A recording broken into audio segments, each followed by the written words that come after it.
Good morning mga Q. Sa ngayon po ay dito po tayo mag-share ng mga opinion natin sa YouTube mga Q.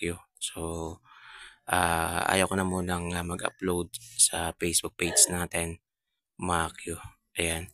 So, ito po ay opinion ng mga nagme-message po sa akin mga Q. Kasi simula nung nag-vlog ako ditong part, ayan, marami na po talaga akong nare-receive ng mga personal message na kung pwede raw ay ma-check ng maayos dito.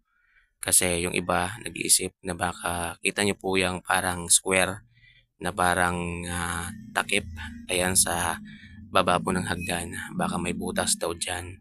Tapos yan pong jackstone yan po talaga. Yan po talaga yung gusto nilang iangat muna. Ayan kasi baka meron daw butas sa part na yan. At kung naalala niyo mga Q, ay ditong part na to ay merong naamoy na masangsang yung mga dumadaan mga Q. Ayan.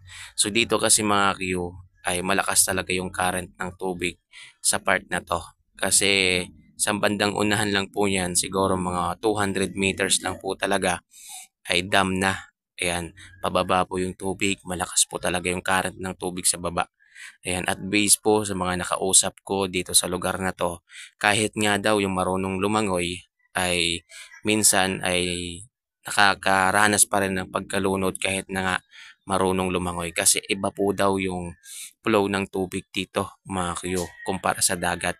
Kung sa dagat daw ay parang iaangat ka ng dagat, dito daw sa ilog na to mga Q ay hihilahin ka pababa. So sa part ni Joras Flores, 15 years old, wala pa talaga siyang kakayahan para protektahan ng maayos yung kanyang sarili. So hiling ko lang, yan po yung mga opinion ng mga tao na sumusubaybay din sa kaso na ito na pagkawala ni Joras Flores. Dito sana sa part na yan, sana mabalikan yan, linisin, kahit linisin lang muna yung part na yan, kunin yung mga jackstone, yan, kasi yung ibang mga jackstone yung nakalubog na talaga, yung buong jackstone nakalubog na at kita nyo naman para po sa talagang merong butas. So, yung nakita ko kasing paghahanap dito mga Q ay dyan lang po talaga sa labas sa mga gilid-gilid. So, hiling sana ng iba nating mga viewers na kung pwede malinis talaga, iangat talaga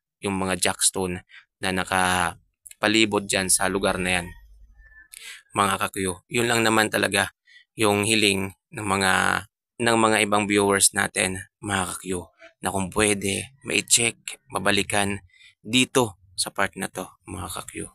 Magbapakasakali na po tayo. Ayan. Sana po mapanood po ito ng pwede pong makatulong. Ayan, ng mga rescuer. Ayan, na pwedeng balikan tong area na to. Linisin talaga dito sa part na to. Kasi yung iniisip kasi ng karamihan mga Q. Siyempre ditong part na to, pag malakas yung tubig, humahampas yung tubig sa gilid. So hindi talaga may iwasan na magkakaroon ng butas. At kahit ako mga Q, napapansin ko rin, ditong part malalim po siya. At yung mga jackstone mga Q, siyempre meron niyang part na parang butas na po siya. Yan, si Joros Flores, hindi naman po talaga siya kalakihan. Yan, isang batang 15 years old, mga Q. So, yun ang hangad natin na mabalikan. Malinis, kung pwede malinis dito, mga Q. Sa part na yan, wala namang masama kung magpapakasakali tayo. Kasi ngayong araw ay pang 12 days na po ni Joros. So, God bless po sa